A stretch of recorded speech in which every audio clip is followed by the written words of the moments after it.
ಇವತ್ತು ಜಾಗತಿಕ ಭಯೋತ್ಪಾದಕ ಇಸ್ರೇಲ್ನೊಂದಿಗೆ ನಮ್ಮ ಕೇಂದ್ರ ಸರ್ಕಾರ ಮೊನ್ನೆ ತಾನೇ ಒಪ್ಪಂದಕ್ಕೆ ಸಹಿ ಹಾಕಿದೆ. ಎಕೆ ಆಂಟನಿ ಅವರು ಒಪ್ಪಂದಕ್ಕೆ ಸಹಿ ಹಾಕಿದ್ರು. ಇಸ್ರೇಲ್ ಅಂತ ಹೇಳುವಂತಹ ದೇಶದ 75% ಶಸ್ತ್ರಾಸ್ತ್ರಗಳನ್ನು ಪರ್ಚೇಸ್ ಮಾಡುವುದು ಇವತ್ತು ಇಂಡಿಯಾ ಅಂತ ಹೇಳುವಂತಹ ಈ ಯುಪಿಎ ಸರ್ಕಾರ. ಬಂಧುಗಳು, ಯಾಕೆ ಈ ರೀತಿಯ ಒಂದು ಅವಮಾನವನ್ನು ನಾವು ಎದುರಿಸ್ತಾ ಇದ್ದೇವೆ? ನಾವು ನೋಡಿದ್ದೇವೆ ಮಾಲೆಗಾಂವ್ನಲ್ಲಿ, ನಾಂದೇಡ್ನಲ್ಲಿ, ಹೈದರಾಬಾದ್ ಮಕ್ಕಾ ಮಸ್ಜಿದ್ನಲ್ಲಿ, ಸಂಜೋತಾ ಎಕ್ಸ್ಪ್ರೆಸ್ ರೈಲಿನಲ್ಲಿ ನಡೆದಂತಹ ಭಯೋತ್ಪಾದಕ ದಾಳಿಗಳಲ್ಲಿ, ಬಾಂಬ್ ದಾಳಿಗಳಲ್ಲಿ ಬಾಂಬ್ ಸಪ್ಲೈ ಆಗಿರೋದು ಇಸ್ರೇಲ್ನಿಂದ ಅಂತ ಹೇಳುವಂತಹ ಸತ್ಯವನ್ನು ಆಂಟಿ ಟೆರರಿಸ್ಟ್ ಸ್ಕ್ವಾಡ್ನ ಮುಖ್ಯಸ್ಥರಾದಂತಹ ಹೇಮಂತ್ ಕರ್ಕರೆ ಅವರು ಹೇಳಿದ್ರು. ಅಂತಹ ದೇಶದೊಂದಿಗೆ ನಮ್ಮ ದೇಶ ಯಾಕೆ ಇಂತಹ ಭಯೋತ್ಪಾದಕ ದೇಶದೊಂದಿಗೆ ಇವತ್ತು ಸಂಬಂಧವನ್ನು ಬೆಳೆಸ್ತಾ ಇದೆ? ಇದರ ವಿರುದ್ಧವಾಗಿ ಮುಸ್ಲಿಂ ಬಂಧುಗಳು ಧ್ವನಿ ಎತ್ತಿದ್ರು ಕೂಡ ಯಾಕೆ ಕಾಂಗ್ರೆಸ್ ಪಕ್ಷ ಕೇಳ್ತಾ ಇಲ್ಲ? ಯಾಕೆ ಅಂತ ಹೇಳಿದ್ರೆ, ನೀವು ಗುಲಾಮರು ಸ್ವಾಮಿ, ಗುಲಾಮರು, ರಾಜಕೀಯವಾಗಿ ಗುಲಾಮರು ನೀವು.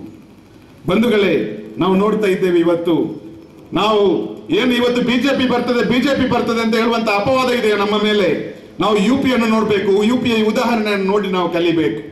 ಯುಪಿಯಲ್ಲಿರುವಂತಹ ಫೈಜಾಬಾದ್ ಅಂತ ಹೇಳುವಂತಹ ಒಂದು ಕ್ಷೇತ್ರವನ್ನು ಹಿಡಿದು ಇಡೀ ದೇಶದಾದ್ಯಂತ ರಥಯಾತ್ರೆಗಳನ್ನು ಮಾಡಿಕೊಂಡು ಮಾನವ ರುಂಡಗಳನ್ನು ಚೆಲ್ಲಾಡಿತು ಇಲ್ಲಿ ಸಂಘ ಪರಿವಾರ ಮತ್ತು ಬಿಜೆಪಿ.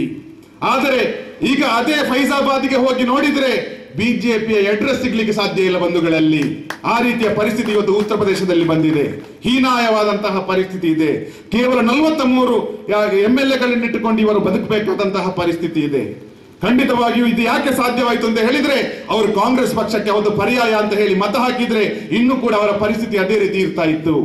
ಆದ್ರೆ ಅವರ ಮನಸ್ಸನ್ನು ಬದಲಾಯಿಸಿದ್ರು, ಅವರ ಹಣಬರಹವನ್ನು ಅವರು ಬದಲಾಯಿಸಿದ್ರು.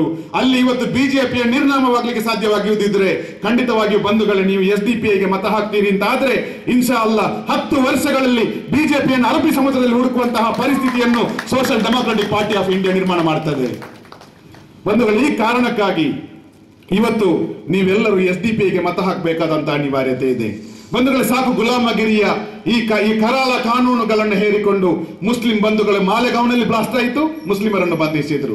ಹೈದರಾಬಾದ್ ಮಕ್ಕಾ ಮಸ್ಜಿದ್ನಲ್ಲಿ ಬ್ಲಾಸ್ಟ್ ಆಯಿತು, ಮುಸ್ಲಿಮರನ್ನು ಬಂಧಿಸಿದ್ರು. ಅಬ್ದುಲ್ ನಾಸರ್ ಮಾದನಿ ಅಂತ ಹೇಳುವಂತಹ ನಿರಪರಾಧಿ ಜೈಲುಗಳಲ್ಲಿ ಕಲಿಯುತ್ತಾ ಇದ್ದಾರೆ. ಯಾವ MLA ಇದ್ದಾರೆ ವಿಧಾನಸೌಧದಲ್ಲಿ ಮಾತಾಡ್ಲಿಕ್ಕೆ? ಯಾರಿದ್ದಾರೆ ಬಂಧುಗಳೇ?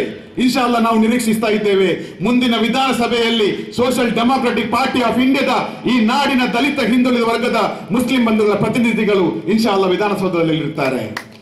ಅಂತಹ ಪರಿಸ್ಥಿತಿ ನಾವು ನಿರ್ಮಾಣ ಮಾಡಬೇಕು ಅಂತ ಆದ್ರೆ ಖಂಡಿತವಾಗಿಯೂ ನಾವು ಹೋರಾಟಕ್ಕೆ ಅಣಿಯಾಗಬೇಕಾದಂತಹ ಅಗತ್ಯ ಇದೆ. ಈ ನಾಡಿನಲ್ಲಿ ನಮ್ಮಂತೆ ಶೋಷಣೆಗೊಳಗಾಗಿರುವಂತಹ ದಲಿತ ಹಿಂದುಳಿದ ವರ್ಗದ ಬಂಧುಗಳಿದ್ದಾರೆ. ಬಂಧುಗಳೇ, ಅವರನ್ನು ಕೂಡ ಸೇರಿಸಿಕೊಂಡು ನಾವು ಮುಂದೆ ಹೋಗ್ತೇವೆ ಅಂತ ಆದ್ರೆ ಇನ್ಶಾ ಅಲ್ಲಾ ಖಂಡಿತವಾಗಿಯೂ ಕೆಂಪುಕೋಟೆಯ ಮೇಲೆ ಒಬ್ಬ ಮುಸ್ಲಿಂ ಪ್ರಧಾನಿ ಧ್ವಜ ಹಾರಿಸುವಂತಹ ದಿನ ಬರ್ತದೆ ಅಂತ ಹೇಳುವುದನ್ನು ನೆನಪಿಟ್ಟುಕೊಳ್ಳಿ.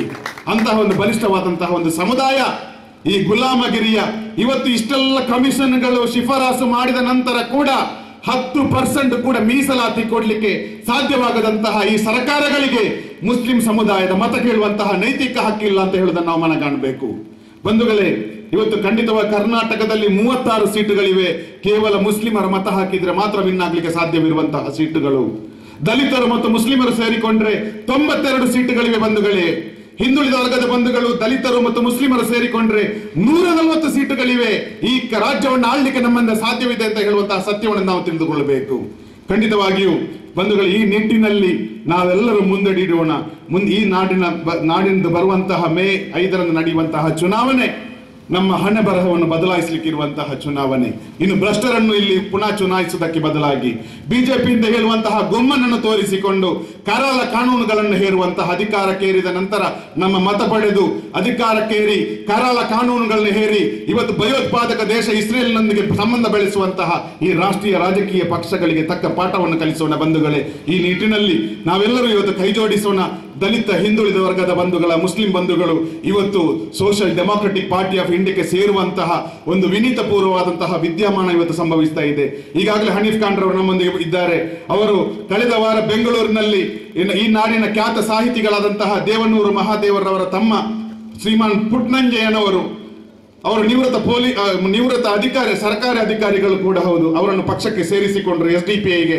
ಬಂಧುಗಳೇ, ಬಹಳಷ್ಟು ಮಂದಿ ದಲಿತ ಬಂಧುಗಳು, ಹಿಂದುಳಿದ ವರ್ಗದ ಬಂಧುಗಳು, ಮುಸ್ಲಿಂ ಬಂಧುಗಳು ಇವತ್ತು SDPI ಯನ್ನು ಸೇರುವಂತಹ ಒಂದು ವಾತಾವರಣ ನಿರ್ಮಾಣ ಆಗ್ತಾ ಇದೆ. ಇನ್ಶಾ ಅಲ್ಲಾ ಖಂಡಿತವಾಗಿಯೂ ಇನ್ನು ಕೇವಲ 10 ವರ್ಷಗಳಲ್ಲಿ ನಮ್ಮ ಬೆಂಬಲ ಇಲ್ಲದೆ ಈ ರಾಜ್ಯವನ್ನು ಯಾರು ಕೂಡ ಆಳ್ಲಿಕ್ಕೆ ಸಾಧ್ಯವಿಲ್ಲ ಅಂತ ಹೇಳುವಂತಹ ಪರಿಸ್ಥಿತಿಯನ್ನು social democratic party of India ನಿರ್ಮಾಣ ಮಾಡ್ತಾ ಇದೆ ಅಂತ ಹೇಳುವಂತಹ ಮಾತುಗಳೊಂದಿಗೆ ನನ್ನ ಮಾತುಗಳಿಗೆ ವಿರಾಮ ಕೊಡ್ತಾ ಇದ್ದೇನೆ. ಜೈ ಹಿಂದ್, ಜೈ SDPI, ಜೈ ಕರ್ನಾಟಕ.